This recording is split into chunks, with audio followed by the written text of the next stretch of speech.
Hey guys, and welcome back to Her Revision Podcast, the podcast for women who are rewriting the stories that they tell themselves and that the world tells them. It's your girl, Jasmine Lachey, and today I'm coming to you in a little bit of a different vibe. I'm actually right now out here in the suburbs. Your girl took the metro, and I'm recording this episode right off of my phone.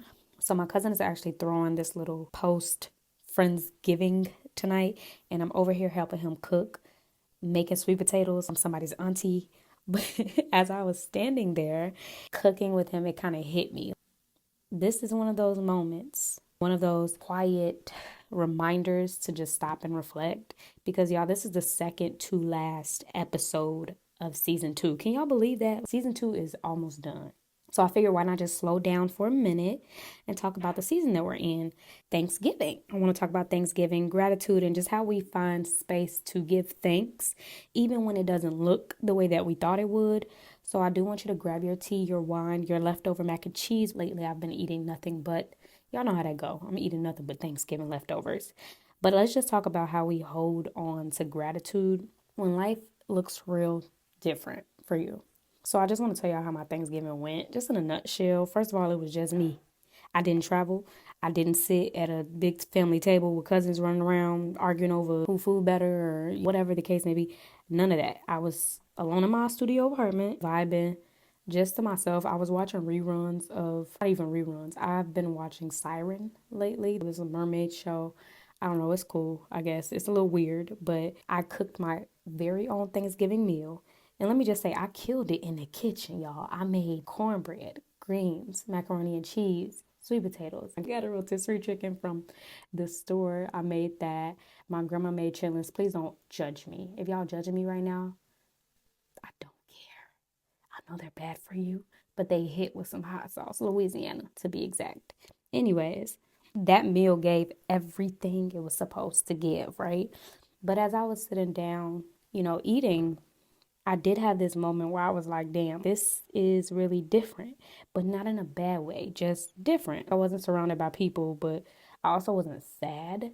And this is the first year I feel like where I wasn't sad. I think every year I went through this little woe is me during the holidays because I'm usually alone. And I've had to, why can't I be around family or everybody else? Because this is the first year I feel like was out where I didn't feel like that. I didn't have the chaos of a big family gathering, but I also did not feel like I was missing out. And I feel like sometimes life forces you to do holidays your own way. And if I'm being real, that can be uncomfortable. Like, I feel like we're so conditioned to think Thanksgiving or any holiday for real is supposed to look a certain way, where you're at a big table, family is everywhere, that Instagram perfect moment, you posting your food, your big family, everybody, whatever the case may be. And then when it doesn't, it's easy to feel like you're doing it wrong or you're missing out on something. But then I realized, like, what if the right way to celebrate is just whatever works for you in that moment? It doesn't necessarily have to look like what you thought it looked like, but that doesn't mean that it's wrong. This year, honestly, like as I have been reflecting on it, this year taught me that when I think of gratitude, the art of gratitude, it doesn't always come in the right package. Sometimes it looks like sitting at a little fold-out table just for you in your little studio apartment or on your couch, reflecting on where you are and what you have, even if it's not much. And y'all, there is beauty in that. And this holiday for me did feel beautiful. If you're anything like me, when people ask what you're thankful for, which I used to hate this question, what do you think? You give them the basic family, health, a roof over my head, you feel me? But don't get me wrong, those are blessings. But this year, I did want to dig a little deeper and think about the unexpected things that have kept me above water lately. And when I think about, I am grateful for surprisingly solitude.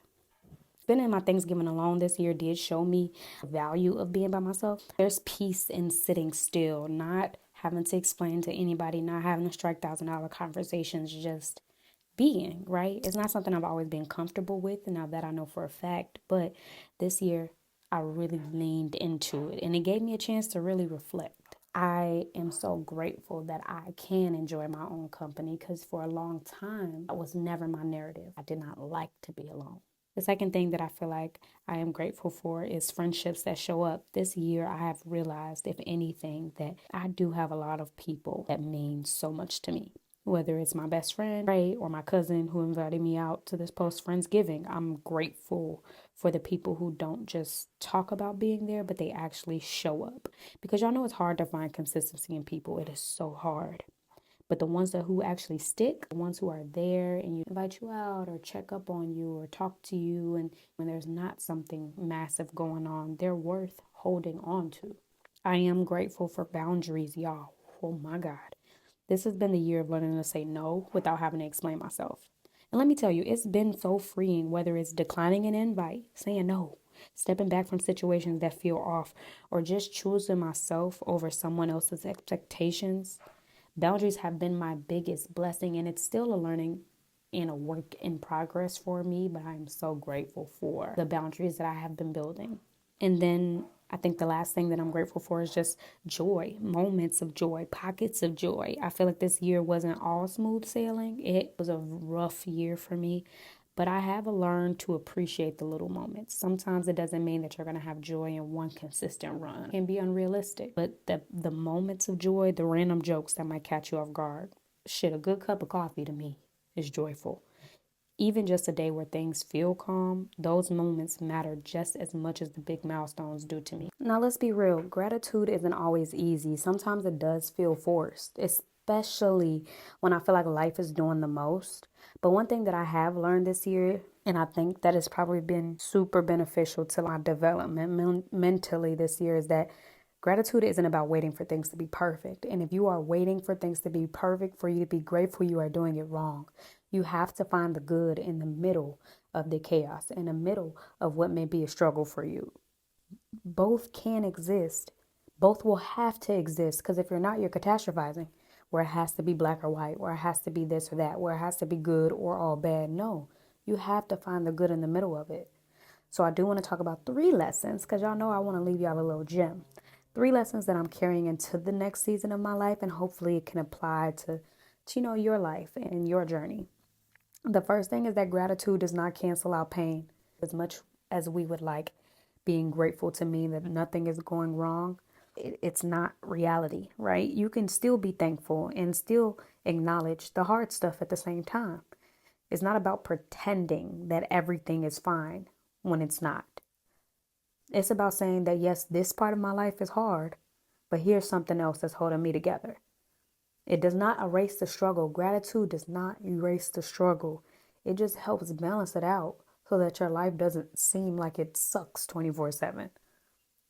The second lesson that I'm learning is that it is okay if it does not come naturally. I'm not going to lie, y'all. Sometimes gratitude, being grateful, does feel like work. It can be hard. There are days when I have to sit down and make a list just to remind myself that everything ain't falling apart. That it's not all bad, Jazz. Especially when I'm going through something, I have to, or even if that doesn't look like making a list for you. Maybe that looks like praying to God. God, I'm so grateful for this.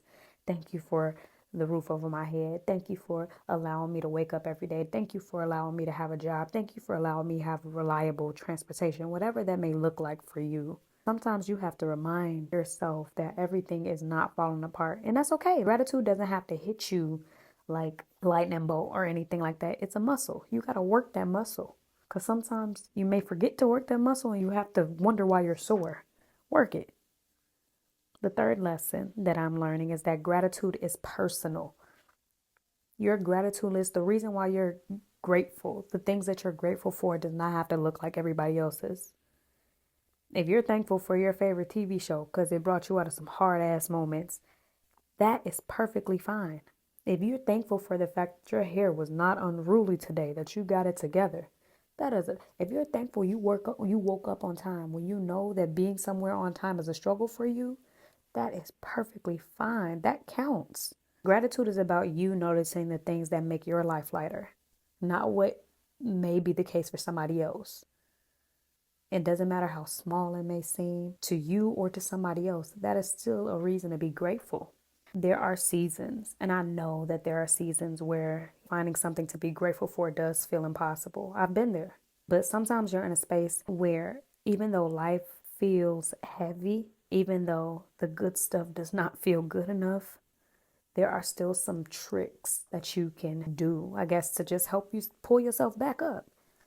Start small. It doesn't have to be deep all the time. You being grateful that you was able to get out the bed today is enough. It doesn't have to be that you're grateful you were able to afford your mortgage. Although that is a big thing, it doesn't have to always be monumental. Sometimes small wins are the one that matters the most. Also, say it out loud. So many of us feel silly or we feel like we got to keep it quiet, what we're grateful for. I'm grateful that I was able to make it safely to my cousin's house today because he lives far, y'all. It's something powerful about speaking gratitude over your life, no matter how small it is. There's something powerful in that. And if you feel awkward about it, talk to God about it. I never feel awkward when I talk to God, right? But even being open and vocal about what you're grateful for, it can shift your energy in a way that writing it down might not have, right? Let yourself feel the struggle because it's okay struggling, but I'm also thankful for this. You don't have to choose between gratitude and frustration. Both can exist at the same time. So as I wrap up this episode, because this was a shorter episode for me, I do want to leave y'all with this thought. Gratitude does not have to be big or shiny. It doesn't have to be perfect. It doesn't have to be post worthy. It doesn't have to be something that you get to boast about to your friends. Gratitude is simply about noticing what's holding you together when everything else feels like it's falling apart. So I hope that as we enter the end of this year, because y'all, we are getting very close. We have 1 month left. I hope that you give yourself permission to rewrite what gratitude looks like for you. Whether it's you celebrating with a big group of friends or you're spending time alone by yourself, whether it's you getting through just one more day and pushing yourself to know that you got this, that is your story and your gratitude. That is yours to define. I just want to say, although we have one more episode left for this season, y'all, thank you so much for riding with me. Y'all don't know how much this means to me to see people listening to my episodes every time I drop, to see how many downloads I'm getting on a weekly basis, a monthly basis, all time since I launched this podcast. We've got one more episode. This last episode is going to be a good one. So until next time, I just want to say take care of yourselves. Find gratitude in the little things, y'all. And as always, keep revising your story. Don't forget to comment and subscribe if you're watching me on YouTube or listening to me on YouTube. Don't forget to like the podcast, rate the podcast if you're listening to me on Apple Podcast, Spotify, or any other platform you stream off of. I just want to say thank you guys. Love you guys. And until next, don't forget to subscribe to my newsletter. Y'all know I say this every episode now. Go ahead and subscribe to this newsletter so you don't miss out on anything or any of my random ramblings.